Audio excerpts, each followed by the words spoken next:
Isang uri ng damo na maaaring hindi mo nga pinapansin, napakarami palang tinataglay ng kapangyarihan at bisa.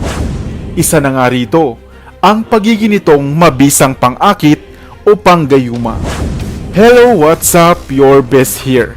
Sa videong ito ay alamin ang kakaibang mga kakayahan, gamit at katangian ng halamang ito na kung tawagin nga ay bagukbok. Bakit nga kaya ito gumagalaw? Kaya kung bago ka pa lamang sa ating channel, ay huwag mong kalimutan na pindutin ang subscribe button at ang notification bell upang lagi kang updated sa aking mga bagong uploads. Nakakita ka na ba ng damo? Marahil ay oo. Ang damo na kung tawagin ay bagukbok. Ano nga ba ang damong ito? Ang halamang damo na tinatawag na bagukbok ay kilala rin sa katawagan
kahit sa kanilang paningin. Sa tulong rin ng langis na ito, magiging aktibo ka sa lahat ng mga bagay. Tataas ang iyong confidence sa sarili at hindi ka makakalimutan agad-agad ng sinumang iyong makahalubilo. Sa bansang Indonesia nga, ang langis na sinangkapan ng bagukbok at iba pang mga love charm na halaman buhat sa kalikasan ay pinaniniwala ang siyang pinaka-effective na panggayuma sa lahat. Subalit hindi rin lamang sa pag-ibig o karisma maaaring magamit ang hibla ng halamang bagukbok. Maaari mo rin itong gamitin sa iyong negosyo kung a-attend ka ng mga party, sa mga business deals at mga social gatherings, sapagkat aangat ka sa iba at matutulungan ka ng karisma nito upang makuha mo ang atensyon ng karamihan. Kung ikaw naman ay may asawa at maaaring nanlalamig na nga si mister sa iyo, sa tulong ng halamang ito ay hindi natitingin pa sa iba ang iyong asawa. Napakaraming gamit ng panggayumang ito buhat sa halamang bagukbok, gaya ng mga sumusunod. Mabisang panghalina, nagbibigay ng matinding atraksyon sa iyong opposite na kasarian. nakadaragdag din ng pogi points o charisma. Hindi ka agad-agad makakalimutan ng iyong mga nakasalamuha. Malakas ang iyong dating. Hahangaan ka ng marami. Madali mong mapapa-oo ang iyong kausap.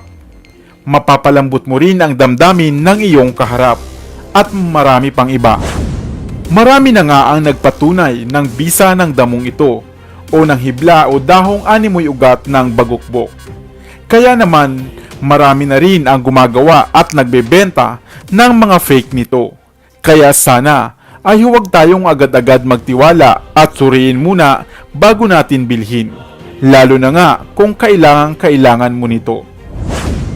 Hindi masama ang maniwala sa mga bisa ng pangakit o panggayuma. Subalit, palagi pa rin nating tatandaan, iba pa rin ang nadaraan sa natural.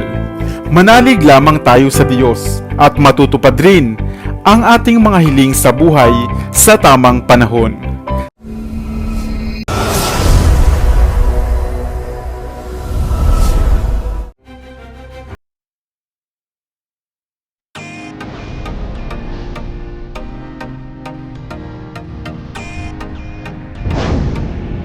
Matagal ka na bang minamalas sa buhay? Na feeling mo kahit anong pagsisikap ang iyong gawin ay wala pa ring resulta? Na kahit magpakahirap ka pa at magpakakuba ka sa pagod ay hindi pa rin umuubra? Minsan ay ganyan ang buhay. Hello, what's up? Your best here. Sa videong ito ay ating alamin ang swerteng hatid ng bulaklak ng snake plant. Papaano nga ba ito magbibigay sa iyo ng bumubuhos na biyaya at pagpapala? At ano ang nararapat mong gawin sa bulaklak nito? Ikaw ba ay isang certified na plantita o plantito? Kung oo ang sagot mo, malamang ay meron ka ng halamang ito. Ang halamang snake plant o Dracena trifasciata. Isang uri ng namumulaklak na halaman sa pamilya ng Asparagaceae na nagmula pa nga sa West Africa, Nigeria at Congo at kilala rin sa mga katawagang snake plant, St. George's Wort, mother-in-law's tongue at viper's bowstrings hemp. At noon ngang 2017, ito ay kinilala rin bilang Sansevieria trifasciata. Ang snake plant ay isang perennial na halaman at mainam na air purifier. Alam nyo ba na hindi gaya ng ibang houseplant, ang snake plant ay nagre-release lamang ng oxygen tuwing hating gabi upang kahit sa tindi ng sikat ng araw sa umaga ay magtatagal sila. Subalit kahit pa nga pangkaraniwan na tayong nakakakita ng snake plant, bibihira ka lamang makatagpo ng may bulaklak nito habang ito ay iyong inaalagaan. Dahil pinaniniwalaan na ang bulaklak nito na bunga ng iyong pag-aalaga ay isang napakabisang pampaswerte. Ibig sabihin, ang bulaklak lamang na bunga ng iyong pagdidilig at pangangalaga dito at hindi ang bulaklak na nakita mo lamang sa parang. Dahil sa oras na ito ay mamulaklak, sa bawat pagsapit ng gabi ay mapupuno ng mabangong halimuyak ang inyong tahanan. Dahil kung aamuyin mo ito ay wala naman itong amoy. Gaya ng kanyang dahon, tuwing gabi lamang ito naglalabas ng halimuyak o scent na pinaniniwalaang napakaswerte lalo na sa mga loto, weteng o kaya naman ay sabong. Subalit kahit ikaw naman ay hindi mahilig sa mga sugal, suswertehin ka pa rin sa ibang aspeto. Siguruhin lamang na ito ay nakapwesto sa lugar ng bahay na maaaring sentro upang kumalat ang halimuyak nito sa pagsapit ng gabi at punuin ang inyong bahay ng swerte. Ito ay aprobadong nagdadala ng swerte sa buhay. Maaaring minsan tayo ay humihiling ng mga swerte sa buhay. Subalit ang ilan ay nasa paligid lamang at hindi natin alam. Hayaan lamang ang bulaklak nito hanggang sa malanta at saka ito kunin at ibalot sa pulang tela at gawing pampaswerte sa araw-araw. Subalit marapat na kunin lamang ito ng hating gabi habang ito ay naglalabas ng halimuyak nito. Tandaan na ang mga pampaswerte ay gabay lamang natin dahil kailangan pa rin natin ng sipag at tiyaga at tiwala sa may kapal.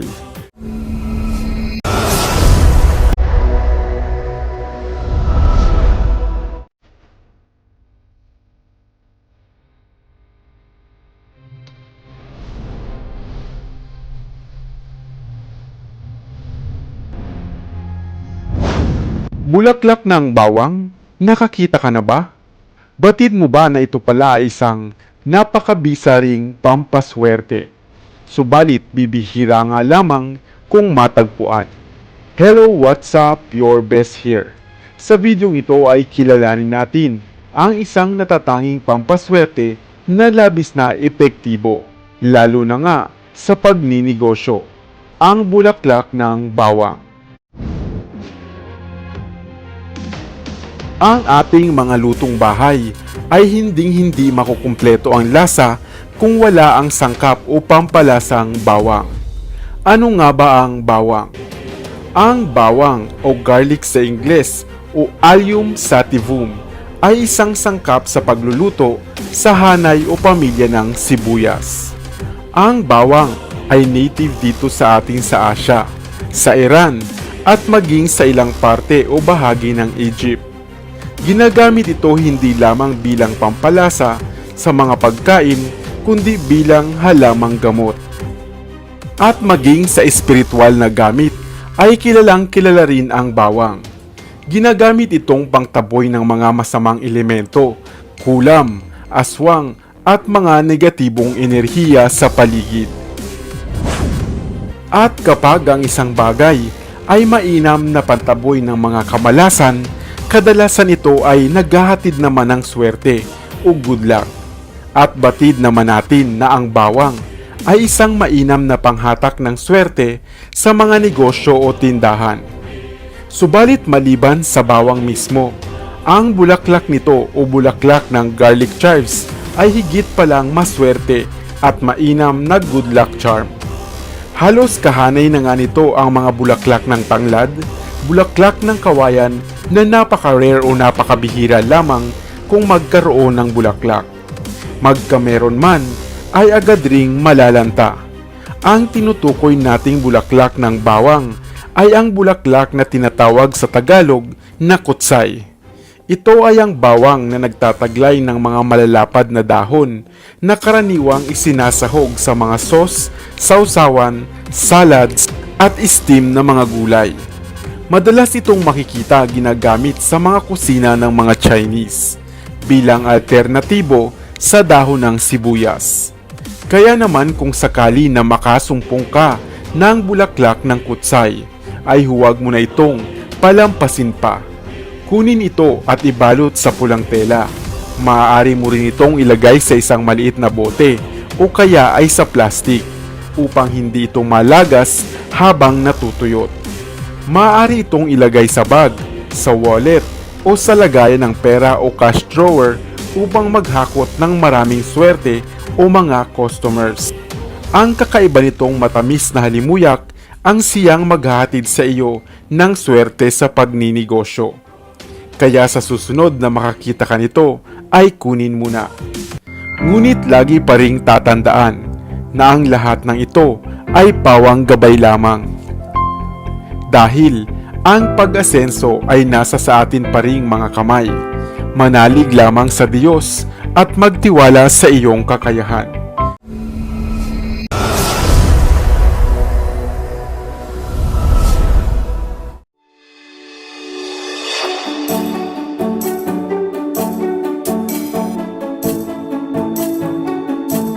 Sangkap sa pagluluto na kung tawagin ay star anise.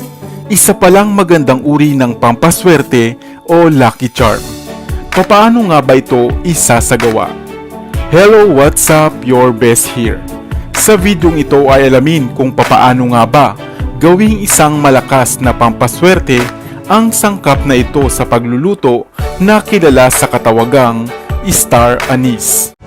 Pamilyar ka ba sa halaman o sa sangkap sa pagluluto na star anise? o maaring nakakita ka na nito, subalit hindi mo batid na ito pala ang ngalan nito. Ano nga ba ang star anise? Ang star anise o Illicium verum ay isang uri ng bunga ng isang munting puno na kadalasang tumutubo sa mga bansa gaya ng China at Vietnam. Tinatawag itong star anise dahil sa hugis tala nitong bunga na nagtataglay ng mga buto. Ang pangalang ito ay mula nga sa salitang Latin na Illicio na ang ibig sabihin ay pang-aakit. Pinipitas ang mga anis bago pa nga ito matuyot upang manatiling buo ang hugis tala nitong bunga. Kadalasang ginagamit ang star anise sa paggawa ng pabango, sabon, toothpaste, mouthwash, skin creams, at madalas nga ay sa pagluluto. Gamit ang star anise ay sumasarap ang pagkain gaya ng patatim, biryani, at masala chai. Kilalang kilala ang sangkap na ito sa India, sa China, at Indonesia. Gayon din dito sa atin sa Pilipinas. Ito rin ang pangunahing sangkap sa paggawa ng alak na kung tawagin ay Galliano.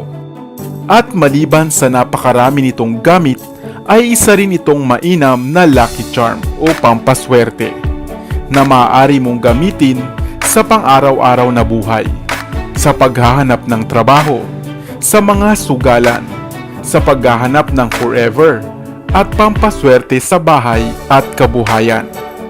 Ngunit papaano nga ba ito ginagawang pampaswerte? Sa araw ng Huwebes, bilang pinakamainam na perpektong araw upang ito ay isagawa, kumuha ka lamang ng isang piraso ng buong star anise. Ibig sabihin ay buo at walang sira ang 8 o 7 nitong taludot. Maaari itong gawin anumang oras na inyong naisin basta sa araw lamang ng Huwebes. Hawakan ang star anise gamit ang inyong power hand. Ipikit ang inyong mga mata at umisip o mag-visualize ng kulay orange na liwanag. Kung makaramdam ng init sa inyong palad na nagtatangan ng star anise, ay bigkasin lamang ang mga katagang ito na maaring sa English o sa Tagalog. Earth and fire, send me my desire. By wind and sea, bring good luck to me. As I will it, so mote it be. Samantalang kung nais mo naman ang Tagalog, ay narito ang iyong mga dapat banggitin. Lupa at apoy, ibigay ang nais. Sa dagat man at sa hangin, ako ay swertihin. Ang munti kong hiling, sana ay dinggin. Maaari mo itong bigkasin ng makailang beses base sa inyong kagustuhan. Subalit nararapat na mayroon kang malinis na hangarin at pagnanais habang ito ay isinasagawa.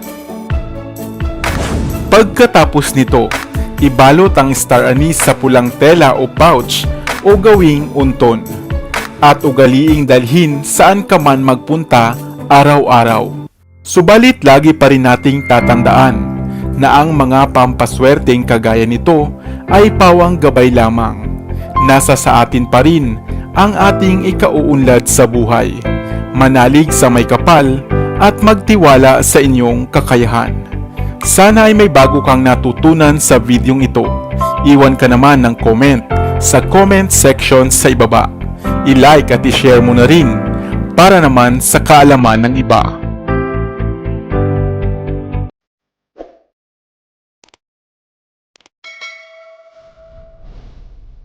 Para sa mga kakaibang kwento ng inspirasyon, kaalaman, hiwaga at misteryo, ako pa rin ang inyong lingkod, ang inyong best para sa Best TV.